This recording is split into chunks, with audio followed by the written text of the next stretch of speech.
Growing up in the Knox household meant learning early that the spotlight only had room for one name, and it wasn't mine. Jasper's trophies filled every visible surface like golden shrines. The living room shelves sagged under the weight of his baseball medals, framed team photos, and a giant cutout of him mid-swing from a county fair tournament that Dad had made like some proud PR stunt. Meanwhile, my certificate for placing second in the state engine rebuild challenge folded into a drawer next to old tax papers and expired coupons. Mom didn't even pretend to care. "Well, it's not like people go to school to fix motorcycles," she'd mutter, barely glancing up from boiling pasta before launching into Jasper's stats like he was bound for Cooperstown. I stopped mentioning my wins after that. What was the point? In high school, while Jasper was chauffeured to training camps and private coaches, I scraped together gas money fixing neighbors' lawnmowers and doing oil changes in the back alley behind school. Every dollar went toward parts for my rusted-out '83 Suzuki. It wasn't pretty, but it was mine. I rebuilt that engine 3 times before it ran smooth, and even then I kept tuning it just to feel like I had control over something. Mom tried pushing me toward softball once. Bought a cheap glove, dragged me to tryouts. I struck out twice, didn't even make the list. She didn't come to auto club after school. She never saw me strip down an engine block faster than half the boys in shop class. I didn't care. Not really. Not when I had grease under my nails and a wrench in my hand. That was home. At 18, the day after Jasper signed with a minor league team, my parents hosted a barbecue with 30 guests and a rented tent in the backyard. I watched from the window as they toasted him like royalty. No one noticed me walking out the front door with nothing but a duffel bag my socket set and the Suzuki humming beneath me. I rode 8 miles out of town to a garage I'd leased with my savings, a small dusty place with a cracked floor and no insulation, but it was mine. Nova curled up on a blanket by the tool chest tail, thumping like she knew we were starting something. I unlocked the door, breathed in the silence, and got to work. The shop didn't look like much those first few months, peeling paint, flickering lights, and a cot I dragged behind a wall of tires just to sleep upright. But I didn't care. I took jobs no one wanted, fixing cracked fairings, rewiring busted lighting systems, salvaging bikes that looked beyond hope. Word started to spread. "Ask the garage girl," people said. "She'll fix it. She actually listens to the engine." Most days I worked until my hands ached and the metal felt fused to my skin. Nova stayed curled beside the bay door ears, flicking at every buzz of a wrench or the clatter of dropped bolts. She was my constant, my only witness. Then came Milo.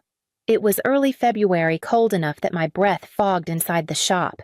I was hunched over a carburetor when I heard the soft thud of footsteps and the scent of cinnamon hit me like a memory I hadn't earned. I looked up. He held out a cardboard cup with steam curling from the lid. "You look like you run on fumes," he said, half a smile playing on his lips. "Consider it an early peace offering. New neighbor tax." I took it without a word. Not because I trusted him, because it was warm. Because no one had handed me anything without expecting something back in years. I sipped. He didn't linger.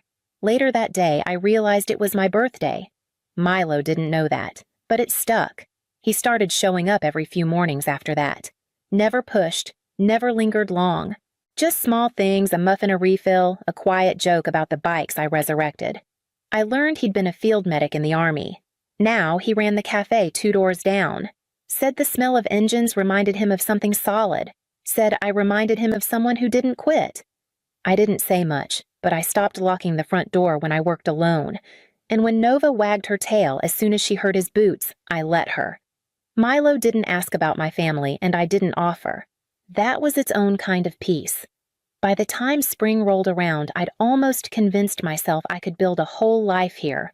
One engine, one coffee, one quiet kindness at a time. I drifted in and out, heat, then cold, then nothing. I felt the sting of air against skin slick with sweat and blood. Somewhere far away, Nova barked. It wasn't her usual bark. This was frantic, broken, over and over. My girl was trying to sound the alarm. Then heavy steps. Cambria Milo's voice. It cracked through the haze like lightning. I tried to move but couldn't. My limbs wouldn't respond. "Oh my God," he breathed. I felt hands on me, strong and sure. The sound of his belt sliding loose, the quick tug as he cinched it above my thigh so tight it sent a bolt of pain up my spine. I screamed, or maybe just whimpered. I couldn't tell anymore. "You're okay?" He muttered, his breath close to my face. "I got you.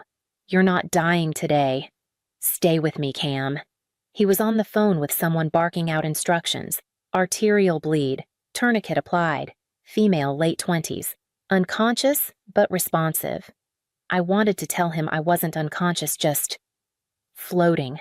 I could hear everything, his voice, the way his hands didn't hesitate even though they were slick with my blood, Nova pressing her wet nose against my face like she could anchor me.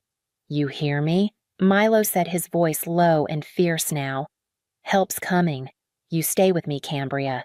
That's an order." Somewhere in me, something held on. The sound of sirens came faintly in the distance, then closer. Then the rush of boots, more voices, the clatter of equipment. Someone lifted me. My vision, flickered white lights stabbed my eyes. "She's got a pulse pressure's low," someone said. "Let's move." Milo's hand squeezed mine before they pulled me away. "5 more minutes and we'd have lost her," one paramedic muttered. I couldn't speak, but I knew. 5 minutes was all it took to show me who actually showed up, and who never would. When I opened my eyes again, everything was white. The hospital lights never dimmed. It was always either too bright or too quiet, except for the machines beeping like a metronome for the pain I wasn't ready to name. My leg was bandaged from thigh to ankle, packed with gauze and metal pins. The nurse told me I'd needed emergency surgery, that I'd lost more blood than most people survive. I nodded like that meant something. It didn't. Not yet. Milo stayed. Every day. He brought food I could actually chew, sat by my bed when I couldn't sleep, rubbed Nova behind the ears when she refused to leave my side. He didn't push, didn't ask for backstory, just stayed. On day 3, my phone buzzed. Unknown number. I answered without thinking. "Cambria." My father's voice said flat and businesslike. "Your mother and I need help. Jasper's having a few issues with his relocation. We need $25,000. No, how are you?" "No, we heard what happened." Just Jasper. Again. I blinked. "I almost died," I said, my voice quiet, shaking. "You hung up when I was begging you to help me, and now you're calling for him." There was a pause, just long enough to prove he didn't know what to say. "Then you're being dramatic. It was just an injury. You're alive, aren't you?" I hung up. I opened my banking app and stared at the line that read Monthly Family Transfer, $1,000. It had been set 5 years ago, back when they said the mortgage was tight. When I thought maybe if I helped they'd finally see me. I canceled it. Just like that. 5 years gone in 3 taps. Milo saw me shaking afterward. He didn't ask, just reached for my phone, scrolled through the voicemails, and deleted the ones from my parents. "You've already bled for them," he said quietly. "Time to stop paying for the wounds, too." The words settled in my chest like a breath I hadn't known I was holding, and for the first time I let myself exhale. The surgeon didn't flinch when he said it. "You'll walk again." But not like before. I waited for the follow-up. Something softer. It didn't come.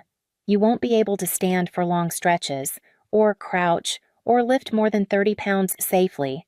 That kind of physical demand. It's no longer viable." His words rang louder than the machines behind him. I nodded, but inside everything fell silent. Back at the apartment, I sat in front of my toolbox for over an hour. Just sat there staring at the drawers I used to open 10 times a day without thinking. I ran my hand over the cold steel like I was saying goodbye to something sacred. Nova nudged my elbow once, then curled up at my feet. Her way of saying, "I'm still here." Milo didn't try to fill the silence. He just brought me tea and waited. "You're not broken," he said, finally sitting across from me. "You just have to build a different kind of machine now." I looked up, not following. "Teach." I laughed under my breath. "Teach how to ruin your career with one bad angle." "No," he said. "Teach them how to do what you do. You built something out of nothing. Kids don't learn that in trade school. Start with Leanne." Leanne was 17, curious, and had been lurking around the garage since last summer. She asked 1,000 questions but never got in the way.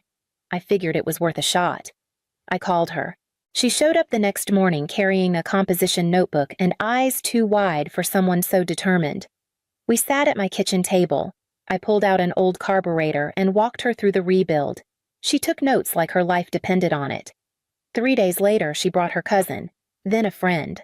By the end of the week, I had 3 teenagers sitting on the garage floor passing around parts and asking things like, "So torque specs really matter, huh?"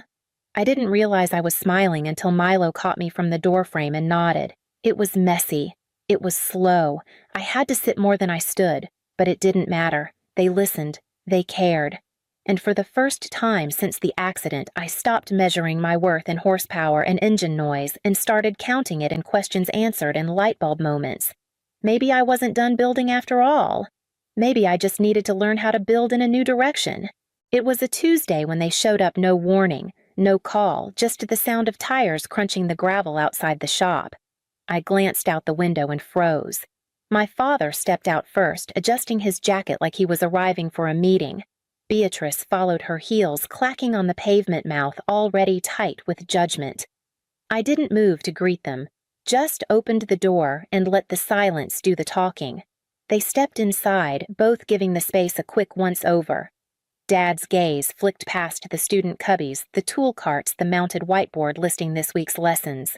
He looked unimpressed. Mom wrinkled her nose at the faint scent of oil and polish. "We need to talk," Dad said flatly. I said nothing. "There's been an issue with Jasper's contract." Mom started placing her purse on the corner of my desk like it belonged there. "Some complication with the buyout clause. He's being forced to pay it if he wants to sign elsewhere. It's not fair, really. He needs help." I kept my arms crossed. "We've explored every option," she continued. "The buyout's about $40,000. If you sell this place now, it would cover it. Jasper would get a fresh start, and you can rebuild something new once you're healed. You're not really using this space the way you used to anyway." "She's just sitting on it," she added, her voice light dismissive. Like my work, my recovery was a hobby I was playing at. The tension cracked. "She almost died," Milo said, stepping forward from the back office. His voice didn't rise, but it hit like thunder. "She was bleeding out on this floor, and you didn't even call back. And now you show up asking her to give up the one thing she fought to survive for my parents." Both turned startled by his presence. Mom lifted her chin. "This is a family matter." "She is family," I said. "He is. You're just people I used to know." Warren's mouth opened, some mix of offense and confusion curling into a grimace. "Get out," I said calmly. "Now." Neither of them moved. "Go," Milo added, "before you embarrass yourselves worse than you already have." They left. No apology. No fight. Just the creak of the door and their silhouettes fading into the late sun. I didn't cry. I didn't tremble. I just stood there letting the silence settle in the space they could no longer touch. After they left, I expected to feel hollow. Instead, something inside me clicked into place like a bolt finally tightened after years of rattling loose. I didn't need a grand reckoning. I just needed the door to stay closed behind them. Milo came back into the garage an hour later, 2 mugs of tea in hand. Still standing, he said, gently offering one. "That's something." I sat on the edge of the workbench, the tension in my shoulders finally starting to loosen. "I don't want them here. Not ever again. Not in this space. Then let's build something they'll never be welcome in." The next day, he brought it up again. The idea that had been circling for weeks now with more weight behind it. "We should make it official," he said, tapping his fingers on the lesson plan taped beside the tool rack. "You're already teaching. Let's turn this into a real school." I looked around. It still looked like a garage, grease-streaked floors, dented metal cabinets, a cracked window with a taped corner. But I saw it differently now. What would it even take? A name, he said. A structure. A little money. And your blessing. So we sat down that night at his cafe after closing and wrote out what it could be. Course outlines, safety protocols, enrollment plans. Milo researched licensing while I sketched out the first 12-week program from memory, starting with basic maintenance, moving into diagnostics, then hands-on builds. We named it Nova Cycle Institute after the dog who saved me and the idea that rebirth sometimes starts in fire. Milo used part of his savings to cover the registration and insurance. I used mine to buy upgraded tools and foldable workbenches. We submitted the paperwork 2 weeks later, and within a month we were certified as an independent vocational program. Word spread fast. Leanne brought 2 more friends. Then came a kid from the next town over who'd heard about the motorcycle woman who teaches for real. By the end of the 2nd month, we had 11 regular students, mostly kids who couldn't afford trade school or didn't feel like they belonged anywhere else. I watched them handle torque wrenches with careful fingers, asking questions I used to be scared to ask myself. They reminded me who I used to be. And slowly, day by day, I stopped seeing the garage as a place I had to let go of and started seeing it as the place I was meant to begin again. The text came in late after I'd shut down the garage for the night. Milo was upstairs washing dishes. Nova was curled beside me, her breathing soft against my leg. Jasper, we need help. Mom and Dad are freaking out. The team's pulled out. I need to buy back in or I lose everything. Please. Family helps family. I stared at the screen, numb. The last time he'd used the word family, I was bleeding out on cold concrete while he toasted a signing bonus. My thumb hovered over the reply button. Part of me wanted to ignore it, but another part, the part that still remembered my hands shaking as I called them that day, needed to say it. Me, you weren't family when I was bleeding out. Milo is. Then I blocked his number. I didn't cry. I didn't scream. I just sat there for a while, my phone face down on the couch cushion, Nova's head warm on my thigh. Outside, the streetlights buzzed softly. Inside, I felt something settle. Something final. The next morning, I asked Milo to meet me at the lawyer's office. Are you sure, he asked after I told him what I wanted? Yeah, I said. I don't want them anywhere near me if something happens again. And I want everything to go to someone who showed up. We updated my will. If anything ever took me out early again, the shop, the curriculum, my savings, everything would go to Milo and the kids we'd been teaching. I left the office with a strange sense of relief, like setting down a weight I didn't know I'd been carrying for most of my life. That night, I walked through the garage after closing. The tools were still lined up on the back wall. Leanne's notes were stacked on the corner desk. Milo had added new fire extinguishers without me asking, and Nova was snoring under the bench like always. This wasn't a backup life. This was my real one, and I wasn't giving it up, not for guilt, not for blood, and definitely not for the people who walked away when I needed them most. 3 years later, the waiting list for Nova Cycle Institute is 3 months long.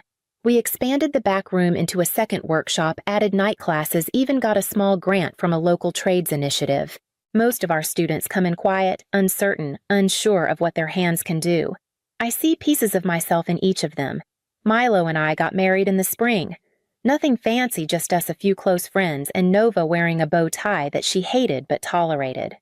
She still sleeps beside my bench most days, her gray muzzle twitching as she dreams.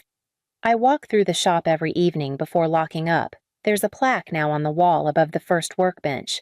Milo surprised me with it. We don't repair what broke us, we build what frees us. Underneath, he'd etched something smaller, just for me.